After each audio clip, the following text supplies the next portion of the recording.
Okay. Okay,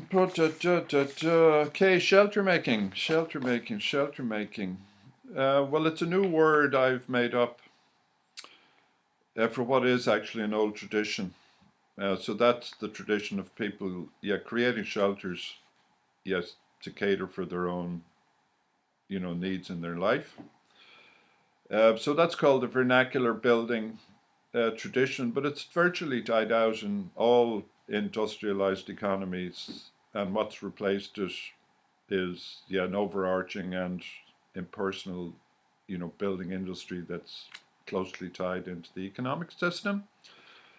Now, the loss of this vernacular tradition has been cultural in part, but there's also issues there that relate to design, to health, to affordability, and so on. So they affect our day-to-day lives. So I've written, loads of stuff about this.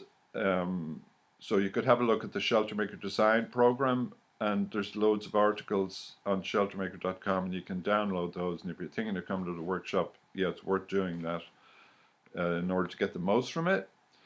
But the biggest loss I can specify in that vernacular tradition really has been the loss of this fun and excitement and potential that comes, from the creating of a shelter, because it opens up possibilities in respect of really how one spends one's private time, and that impacts then how one lives one's life.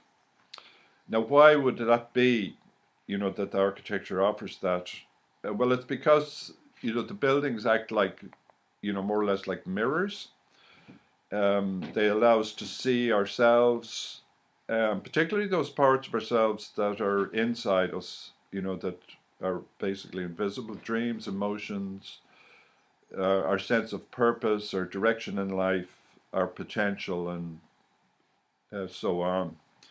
Um, it's hard to see those inner parts of ourselves oftentimes, or we can't, grasp it.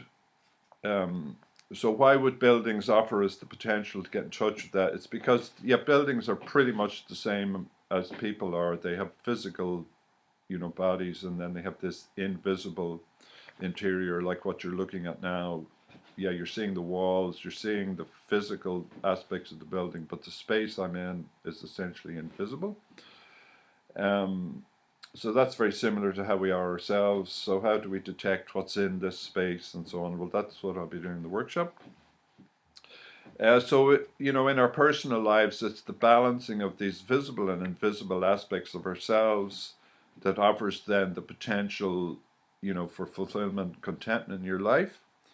And the same is true of the shelter making process. It's the balancing of the visible and the invisible considerations in the design process is what creates a building within which fulfillment and contentment is possible. The building isn't going to provide it just by having the building. The building is going to shelter it. It's going to provide the context whereby you can get in touch with those aspects of yourself. Now, this potential of architecture is actually a very old understanding of it. The feng shui, which grew out of the Vastu Shastra from India, they're very old, up to 5,000 years old, those understandings. Sacred geometry in Europe, the feng shui came out of the Vastu Shastra, and it's, basically understanding that, yes, shelters offer this potential to for fulfillment in one's life. But the modern building industry doesn't take account of that.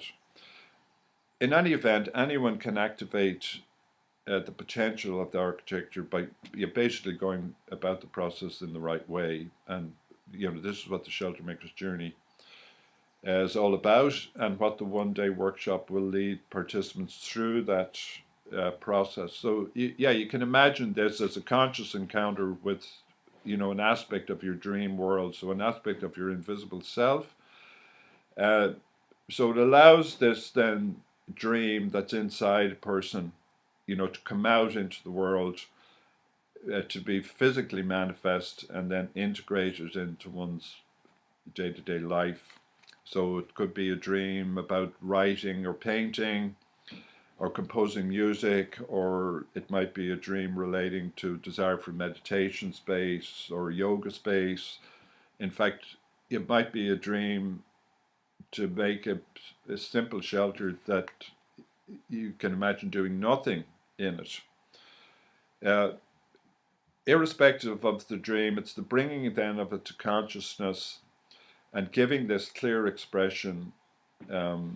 This is what gives the insight into the direction, the dream wishes to take one.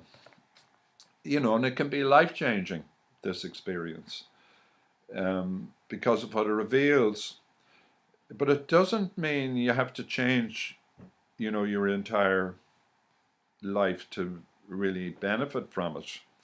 We'd be focusing on the type of small buildings that, can be constructed affordably and easily in a garden or in a piece of woodland you might have access to, and no planning required because it's just a small structure.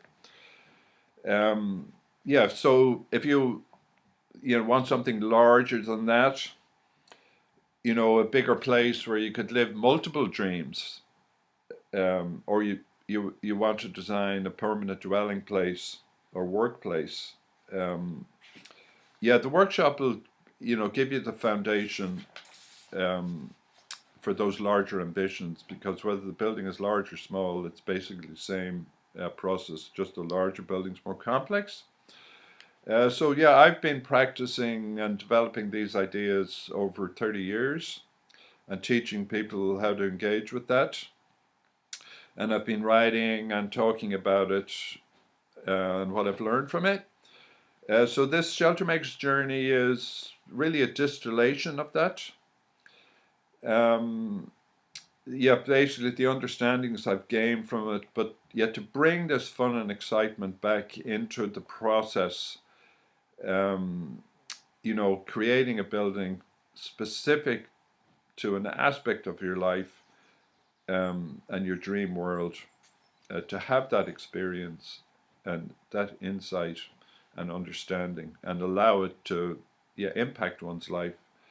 Now, even just creating a design on paper for such a structure, such a shelter, can activate the shelter making magic. So if you've no funds or you've no place you can imagine, making a shelter like that, or if it's all a bit too challenging, just creating a design on paper, because of how the process works, you'll gain enormously. And now I'll have two assistants working on the day. I've been doing this for years. The idea is to share the knowledge, to cover our costs and, a little bit for our time. And I have books and so on available, but it's not a sales pitch, it's a sharing thing. So we've kept the cost, rock bottom. If you book in early with the early bird, it's not expensive. You'll get a handout, you'll get lunch. So it's like you'll arrive, we'll have coffee and tea and stuff, and then we look after you. And we'll break up sort of 4 or 5, but Carrick and Shannon is it's a lively town. It's good nightlife, good restaurants, nightclubs. So if you fancy staying over, you'd have the whole evening. There's the long nights now, they're bright nights. So if you're drawn towards this, I'd encourage you just to book in, and then you can look forward, to having this experience. And what people say generally about the workshops I run, they're positive. I know that myself. I stay on the positive. It's all doable. You'll find it stimulating and inspiring, and the other people who'll be there will all be like-minded, so we can all have a good time, and that's the idea. All right, see you there.